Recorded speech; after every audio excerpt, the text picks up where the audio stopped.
Assalamualaikum warahmatullahi wabarakatuh. Waalaikumsalam warahmatullahi wabarakatuh. Alhamdulillah, anak-anak sekalian sehat semua. Alhamdulillah. Mari kita mulai kegiatan belajar ini, kita berdoa bersama.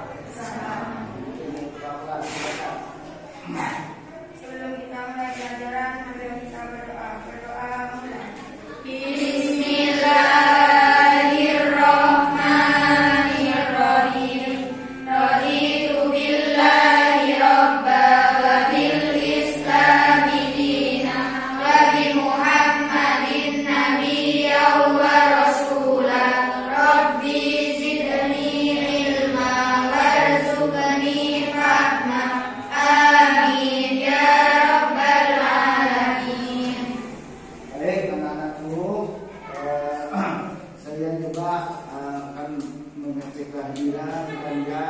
Mudah-mudahan hari ini bisa hadir semuanya. Ya, walaupun yang tidak hadir tentunya ada alasan, izin atau sakit. Dan yang sakit mudah-mudahan segera disembuhkan oleh Allah Subhanahu wa taala. Amin. Adinda Tasarruful Alia, Sindia Ratnasari, Siti Nur Afia, Humairah Sakit. Mudah-mudahan segera disembuhkan oleh Allah ya. Amin. Nanti kalau bisa kalian bersama-sama hadir di sana di Murah. Selanjutnya Dwi Ika Nurfadila. Alhamdulillah semua ya. Baik, anak-anak sekalian ya. Tentunya sebelum kita bahas panjang lebar tentang bagaimana dakwah Rasulullah, tentu ada tujuan kamu belajar. Apa tujuannya? Tentunya tujuannya di sini kalian harus bisa menghayati bagaimana perjuangan Rasulullah Muhammad SAW dalam membangun peradaban kota Madinah. Itu tujuan pertama. Setelah kamu bisa menghayati bagaimana Rasulullah membangun peradaban di Madinah, tentunya kamu sebisa mungkin mengamalkan hidup rukun dan saling menghargai antar umat agama yang telah dicontohkan oleh Nabi kita Nabi Muhammad Sallallahu Alaihi Wasallam. Lebih daripada itu tujuannya harus bisa mengambil hikmah, ibrah atau pembelajaran dari kisah-kisah yang akan kita pelajari bersama, yaitu Rasulullah di kota Madinah. Baik, anak-anakku sekalian, kita sebelum pada materi, sebelum pada pembahasan selanjutnya, mari kita baca surat Al-Hasr ayat 9 bersama-sama. A'udzu billahi minasyaitonir rajim. Bismillahirrahmanirrahim. Walladzina tabawwa'u ad-dara wal imana min qablihim yuhibbuna man hajara ilaihim.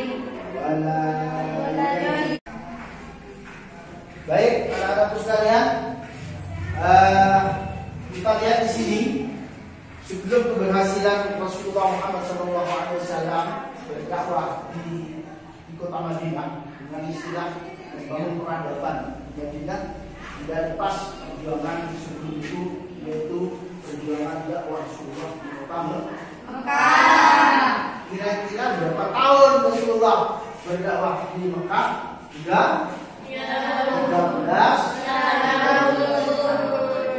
13 tahun itu perjuangan Rasulullah sangat besar sekali, terutamanya masalah berdakwah, masalah tentang haji.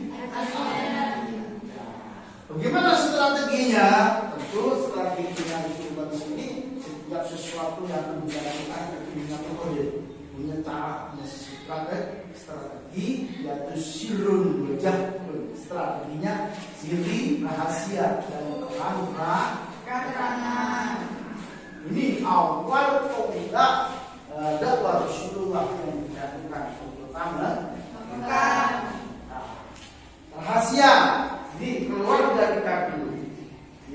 jarul qarib atau keluarga dekat, ya terutamanya istri Rasulullah, dari sahabat Sayyidina Abu Bakar, dari kaum muda Sayyidina Ali, terus sekarang step by step pelan-pelan, ya pelan bebas pasti keluarga dekat dulu yang ajak oleh Rasulullah untuk bagaimana menjadi orang yang beriman, bagaimana beribadah yang benar. Di samping itu Rasulullah setelah turun ayat fasda bima tu'marun, ajaklah kaum Quraisy ya secara terus terang artinya Rasulullah melakukan berdakwah secara terang, minimal ada dua itu yang dilakukan oleh Rasulullah, sehingga pada suatu waktu Rasulullah dengan satu kondisi atau situasi yang memungkinkan dan yang mengharuskan Rasulullah harus hijrah ke Madinah, ya, hijrah ke Madinah, tepatnya di kota Oke, lanjut. Sini kita lihat ini nanti ya. Kalian silakan amati, cermati video yang akan ditayangkan di sini, ya. Setelah itu kalian buat kelompok. Setelah melihat video, mengamati video, kalian buat kelompok. Tidak usah banyak-banyak, kelompok itu buat 3 kelompok. Dan setiap kelompok membuat 1 pertanyaan. Ya, dijawab oleh kalian semua. Dan berikutnya kalian membuat mapping atau membuat peta konsep dakwah Rasulullah di kota Madinah. Silakan kalian lihat videonya. Strategi dakwah Rasulullah Shallallahu Alaihi Wasallam ketika berada di Madinah. Madinah menjadi sebuah ruang dakwah baru bagi Rasulullah Shallallahu Alaihi Wasallam.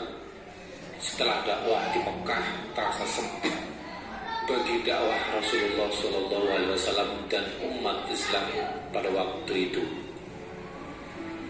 Berawal dari respon orang-orang Yathrib, yaitu Madinah, yang datang ke Mekah pada bulan haji, atau yang kemudian dikenal dengan perjanjian Aqobah. Di sisi lain, hal tersebut juga tidak bisa lepas dari pribadi Nabi Muhammad SAW yang jujur.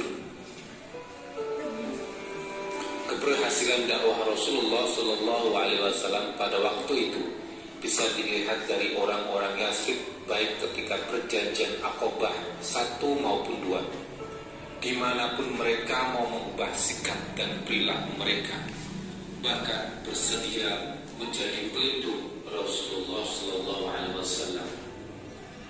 Karena pada hakikatnya dakwah merupakan suatu media atau sarana seorang dai untuk mengubah masyarakat dari negatif menjadi positif atau berakhlak mulia, dari yang tertinggal menjadi maju. Untuk membentuk dan membangun sebuah masyarakat baru di Yathrib dengan ragam suku dan kultur masyarakat yang beragam. Rasulullah SAW adalah pemimpin umum untuk seluruh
seorang penguasa yang menjalankan kekuasaan politik dan militer sekaligus pemimpin keagamaan.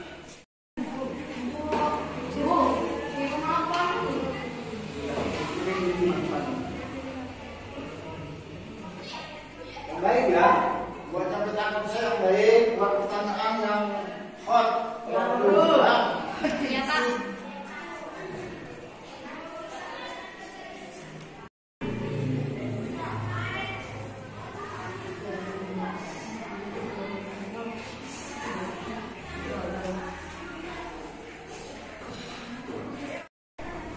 Ya baik, anakku, oke, ada yang bertanya?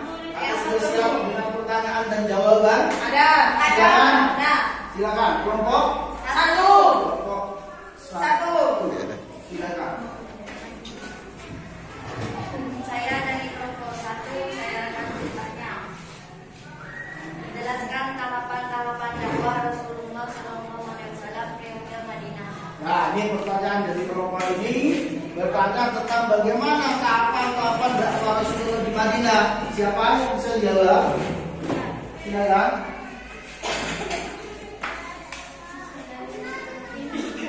Tahap awal masa ini ditandai dengan cobaan dan rintangan yang muncul dalam dakwah Madinah karena kafir Quraisy dan sekutunya selalu menyerang untuk membunuh Nabi Muhammad dan mengalahkan Islam. Oleh sebab itu, pada masa itu timbul beberapa peperangan besar seperti perang Badar dan perang Yaman. Akhir dari masalah ini yaitu dengan dibukukan perjanjian Hudaybiyah tahun 90. Ya, itu ya, di tahapan-tahapannya ya dimulai dengan perjanjian Hudaybiyah. Ada lagi, mungkin ada yang nambah.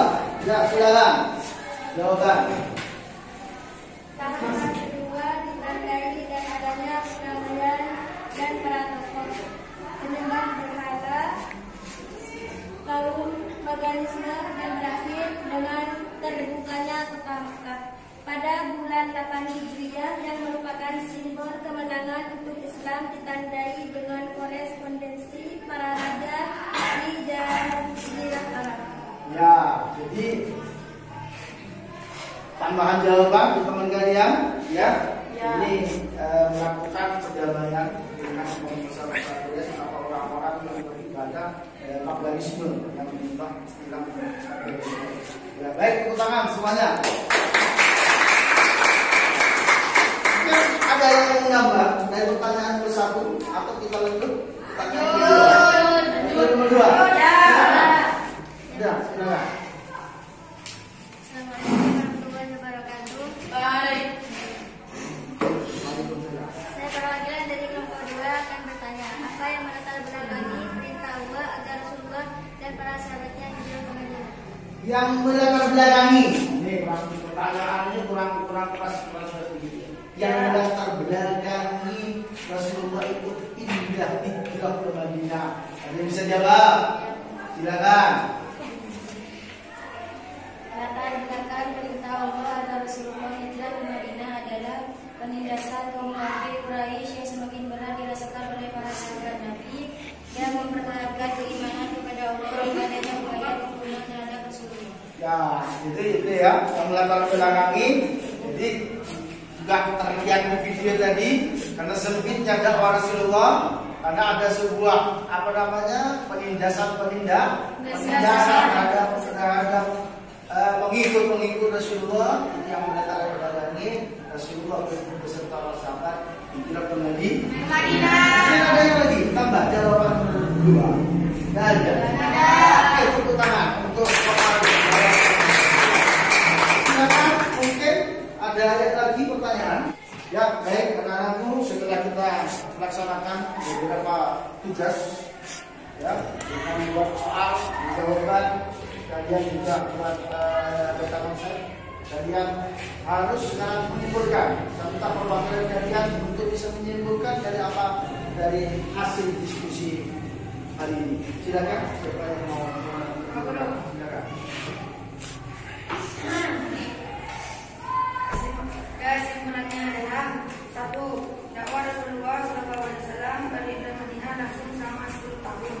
yaitu dari tanggal 15 Rabiul Awal tahun 21 Hijriah sampai dengan tanggal 13 Rabiul Awal tahun 11 Hijriah. Masyarakat Madinah belum penuh pertimbangan dan cerdas sehingga kehadiran Rasulullah SAW lebih mudah diterima masyarakat dibandingkan dengan masyarakat kota Mekah. Rasulullah SAW yang meninggalkan kota Mekah bersama sahabatnya Abu Bakar As-Siddiq sebelum masuk ke kota Madinah, terlebih dahulu bersembunyi di gua karena beberapa benda raih melakukan pembelajaran dan habis saya melihat mereka. Ya, itulah kesimpulannya. Sebelum kita tutup, ya, sebelum kita tutup pelajaran hari ini, insya Allah untuk pertemuan yang akan datang kita akan mempelajari dan membahas bersama tentang peristiwa penaklukan pertama Mekah dengan istilah Fathul Mekah. Sebelum kita akhiri, kita berdoa dulu bersama-sama. Mudah-mudahan pelajaran hari ini bermanfaat barokah bagi kita semua. Amin. Silakan berdoa. Doa. Sebelum kita akhiri, mari kita berdoa mulai. Bismillahirrahmanirrahim.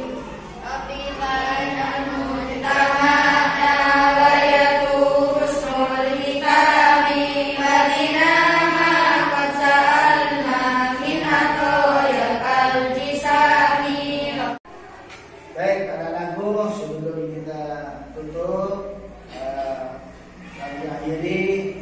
Mudah-mudahan sedikit yang akan saya sampaikan materi ini mudah-mudahan bermanfaat. Assalamualaikum warahmatullahi wabarakatuh.